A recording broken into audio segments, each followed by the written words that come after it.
Di sistem kerjanya itu dia petrogenol itu akan mengganggu siklus perkawinan dari si lalat buah ini karena si jantannya terperangkap, jadi nggak ada yang membuahi sehingga akhirnya seperti ini. Ini adalah contoh yang terkena lalat buah.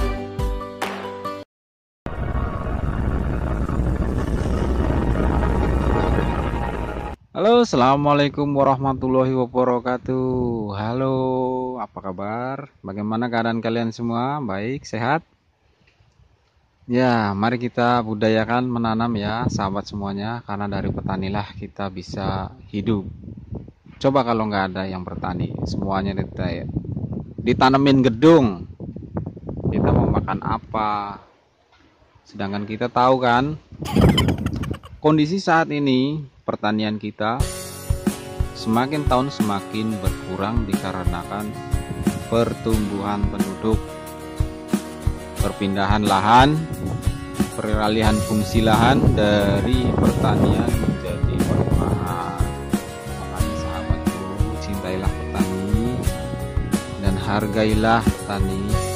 Oke, buat kalian yang masih baru bergabung atau kalian yang sudah sering melihat perjuangan saya di sini, mohon sangat bantuannya dengan cara subscribe, like, dan komen, nyalakan tombol loncengnya agar bisa tahu perkembangan step fase demi fase dari hobi kultur.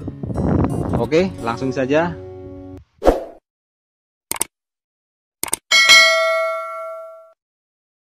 Salah satu hama yang sangat menyebalkan pada tanaman cabai ya. Ini jenisnya adalah lalat buah. Sekalian lihat itu. Coba sekarang saya akan fokuskan terlebih dahulu. Nah, terlihat ya. Itu dia yang jalan-jalan itu. Ini yang jantannya ya. Jadi ini kita gunakan adalah petrogenol. Ini yang terperangkap hanya lalat pejantan. Jadi sistem kerjanya itu dia petrogenol itu akan mengganggu siklus perkawinan dari si lalat buah ini karena si jantannya terperangkap, jadi nggak ada yang membuahi sehingga akhirnya seperti ini. Ini adalah contoh yang terkena lalat buah. Bisa dilihat itu ya, ada titik di bagian tengah sini nih. Ini akibat hama lalat buah. Dia menyengat bagian buah untuk menaruh telur mereka. Dan kalau si betinanya ini berhasil dibuahi oleh sang pejantan, maka biasanya si buah ini akan menjadi busuk dan rontok. Inilah salah satu hama yang sangat menyebalkan. Dan cara pengaplikasian petrogenol sendiri, usahakan kita itu memasangnya itu jauh dari tempat tanam kita, agak jauh ya, kira-kira sekitar 5-10 meter, karena ini sistemnya adalah mengundang ya. Ini kan bau, jadi mengundang, memikat si pejantan sehingga dia bisa masuk melalui lubang ini tapi dia nggak bisa keluar, dan karena di bawahnya air jatuh mati dia. Makanya kalau jadi cowok itu jangan suka yang harum-harum, jadi kena jebakan kayak gini ya. Ya oke, ini salah satu jenis hama pada tanaman cabai ya. Ini sangat sulit sekali dibasmin ini. Karena kalau untuk penggunaan pestisida sendiri untuk jenisnya lalat buah ini cukup susah. Dikarenakan dia itu tidak memakan bagian dari tanaman cabai, entah itu daun, entah itu buah atau bunga. Sehingga untuk sulit sekali untuk membasminya. Sekalipun kalau kena pas di saat kita melakukan penyemprotan itu sangat minim sekali ya, nggak begitu akurat.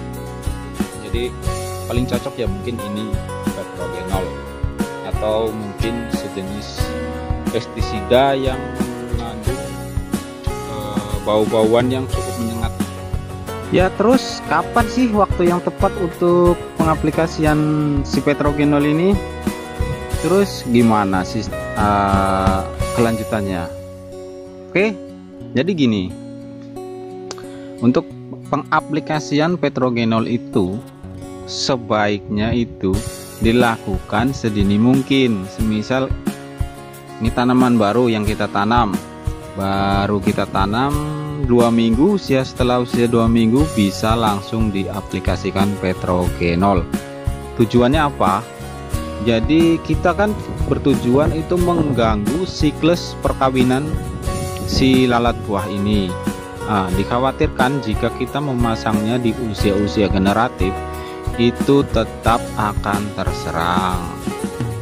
Jadi kalau kita melakukannya jauh waktu sebelum pembuahan, maka bisa dipastikan akan terganggu siklus perkawinannya karena si pejantannya itu pada hilang.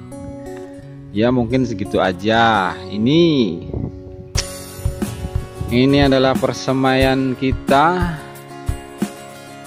benar-benar sangat mandiri dan sangat, coba lihat, sehat kan, nggak ada hama.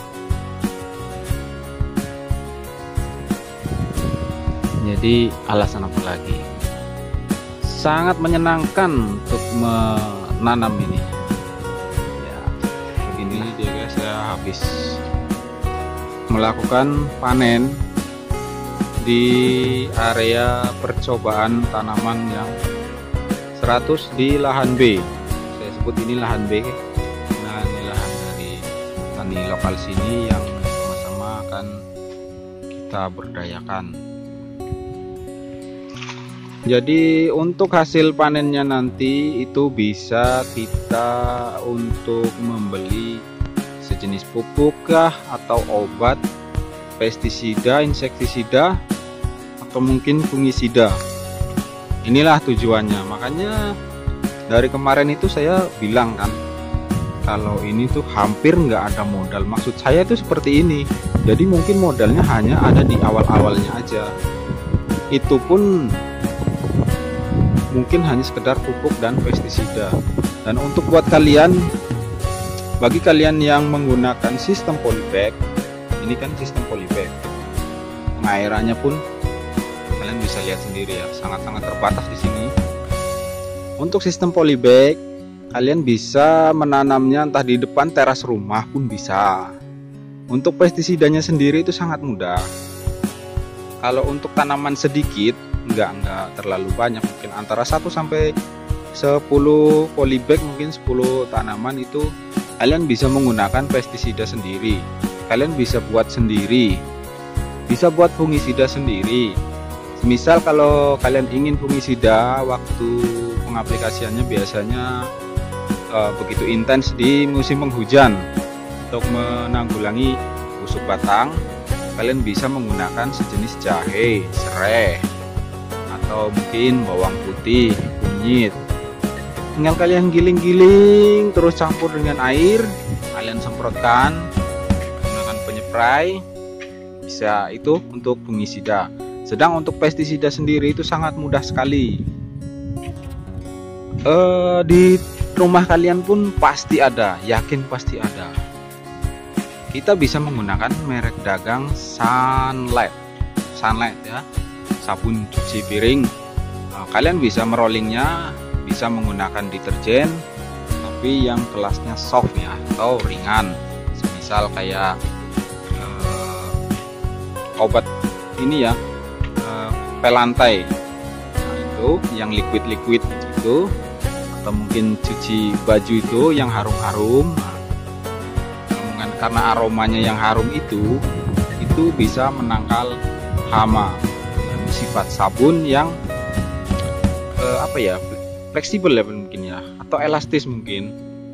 Sifat sabun itu akhirnya jika terkena hama, pada hama itu kan sistem pernapasannya kan berada di bagian bawah ya, bagian belakang ya. Itu jika terkena sabun maka akan tertutup sehingga susah bernapas. Jadi mati dia. Oke, udahlah, buat kalian yang ingin mencobanya di rumah, coba, saya sangat mendukung sekali. Karena dari petani inilah kita bisa hidup. Dan untuk menghidupi seminimal untuk kita sendiri lah, agar bisa mengganti image kita untuk tidak menjadi konsumen ya, biarpun sedikit kita jadi produsen untuk diri kita sendiri. Oke, mungkin sekian itu aja. Terima kasih, tetap semangat, salam hobi kultur.